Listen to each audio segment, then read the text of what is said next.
శ్రీకాకుళం జిల్లాలో betting apps పై వ్యతిరేక అవగాహన ర్యాలీ నిర్వహించారు. పలాస నుంచి కాశీబుగ్గ వరకు నిర్వహించిన ర్యాలీలో అన్ని సంఘాల స్టూడెంట్స్ పాల్గొన్నారు. బెట్టింగ్ లోన్ యాప్స్ వల్ల యువత పక్కదారి పడుతున్నారని, అప్పుల పాలవుతున్నారని కాశీబుగ్గ డీఎస్పీ వెంకట అప్పారావు అన్నారు. దీనివల్ల కుటుంబాలు నాశనం అవుతున్నాయని అన్నారు. ప్రస్తుతం ఈ యాప్ వల్ల వేధింపుల వల్ల ఆత్మహత్య చేసుకుంటున్నారని, వీటికి దూరంగా ఉండాలని సూచించారు. అందుకే ప్రజలకు అవగాహన కలిగించడానికి ర్యాలీ నిర్వహిస్తున్నామని తెలిపారు.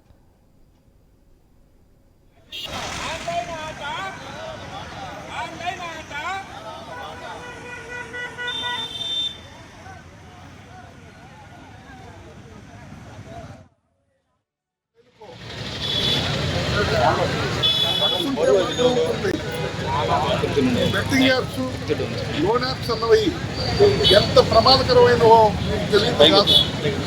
ఈరోజు ఒక రకంగా చెప్పుకోవాలంటే మీరు బాగా చదువుకున్నవారు అన్నీ ఉండి కూడా ఎందుకు ఈ ఆకర్షణకు లోనవుతున్నారో నాకైతే అర్థం కావడం లేదు.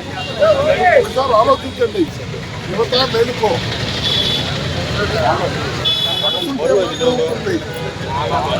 బెట్టింగ్ యాప్స్, లోన్ యాప్స్ అన్నవి ఎంత ప్రమాదకరమైనవో మీకు తెలియదు కాదు.